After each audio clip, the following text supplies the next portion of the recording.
हर समस्या में बात आ जाती है पार्टियों की अपनी राजनीति पर। इसमें क्या समस्या है? अगर जो बात मनीषा ने कही उसकी सत्यता जांच ली जाए, अगर ऐसा है तो ये शर्मनाक है, पैसा रिलीज होना चाहिए। इसमें झगड़ा किस बात का झगड़ा भाई? ये नहीं, हर चीज पर झगड़ा नहीं करिए।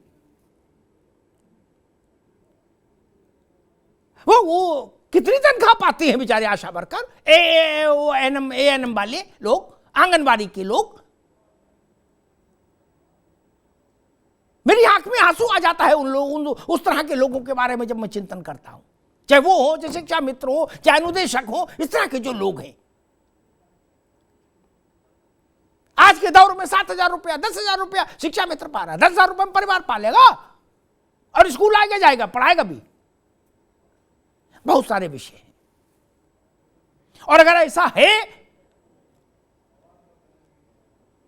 तो इस पर केवल एक्शन यही नहीं होना चाहिए कि तनख्वाह रिलीज हो, वो अधिकारी भी दंडित किए जाएं, उनके खिलाफ गैंगस्टर लगाओ, जेल भेजो जिन्होंने तनख्वाह रोकी हो इनकी। ये गौहत्या के बराबर है आशा वर्कर की तनख्वाह अगर रोकी किसी ने तो, ये जान लीजिए, उससे भी बड़ा पाप है। कमिश्नर साहब की तनख्वाह रोक दो ना, मंत्रियों की रोक दो, विधायकों की रोक दो, जो लंबी लंबी गाड़ियों में घूम रहे हैं। आशा वर्कर की तनख्वाह रोकेगी क्या? यह हम सब के लिए सामूहिक शर्म की बात है, अगर यह है जो बात मनीषा कह रही। दूसरी बात मैं कहूंगा, बाकी सब चीजों के लिए हम बड़े दावे कर सकते हैं आलोक बाबू, लेकिन बीमारी बहुत विचित्र चीज होती है, ठीक? इस पर हमेशा ईश्वर की कृपा और सबका साथ, सबका संघर्ष रहेगा, तभी आप ऐसी बड़ी बीमारियों से निपट पाते। अभी एक छोटी सी बात कहता हूं, कोरोना तो बड़ी चीज है। अभी सालाना त्योहार की तरह डेंगू आया था, सालाना त्योहार की तरह आता है क्या? लेकिन जब आता तो उस एक महीने में कमर तोड़ देता है कि नहीं तोड़ देता है हर अस्पताल के सिस्टम की? बताओ भैया। डॉक्टर हाहाकार पानी मांग जाए, कंपाउंडर पानी मांग जाए, नर्स पानी मांग जाए, है नहीं? गलियारे में पड़ा मरीज मिले, ऐसा हर साल हो रहा है। और राजनीतिक लोग अभ्यस्त हो जाते हैं बाइट देने के, ऐसे वो ये भी नहीं कई बार ख्याल करते कि सवाल क्या पूछा गया है, वो एक ही सी बाइट दे देते हैं। किसी ने पूछा कि डेंगू, बोले नहीं डेंगू खिलाफ सख्त कार्रवाई करेंगे। तो लोग बोले भैया डेंगू खिलाफ कैसे कार्रवाई करोगे, डेंगू खिलाफ एफआईआर कराओगे? बोले अच्छा नहीं, बोले नहीं छिड़काव कराएंगे। नहीं, ये तरीका ठीक नहीं ना,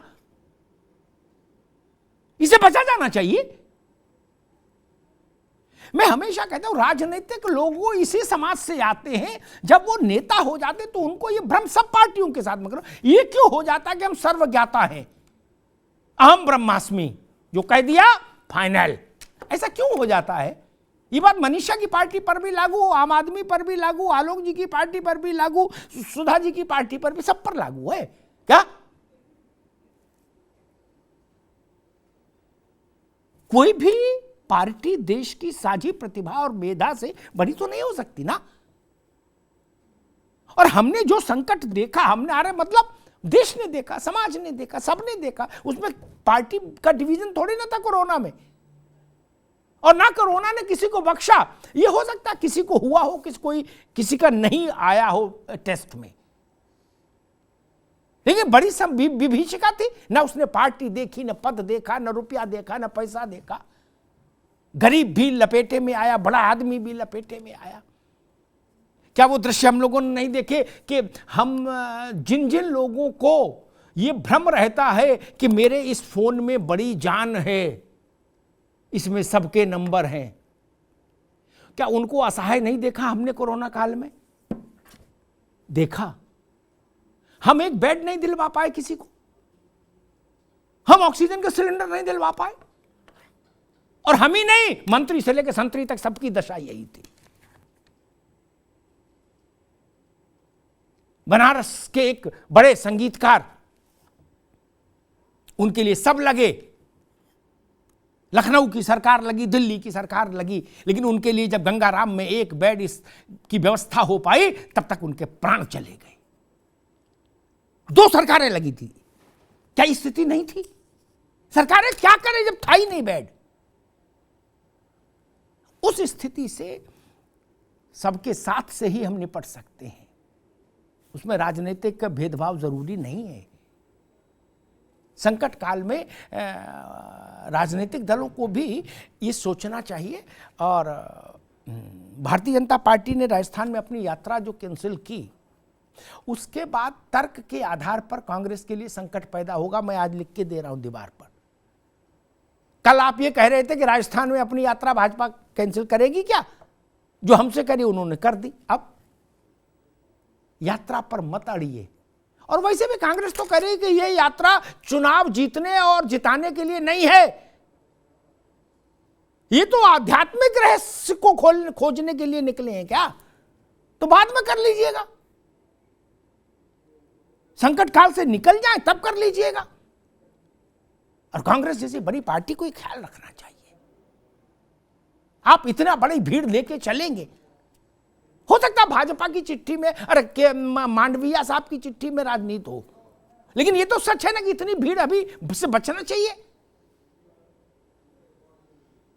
इसीलिए हम आज इस विषय लेके आए कि ये विषय भी निर्णय करने वालों के संज्ञान में आ जाए, इस पर एक बहस हो जाए कि स्थानीय निकाय का चुनाव इतना जरूरी नहीं, उसको टाला जाए, क्योंकि लाखों लाख लोगों के जीवन का प्रश्न खड़ा हो जाएगा।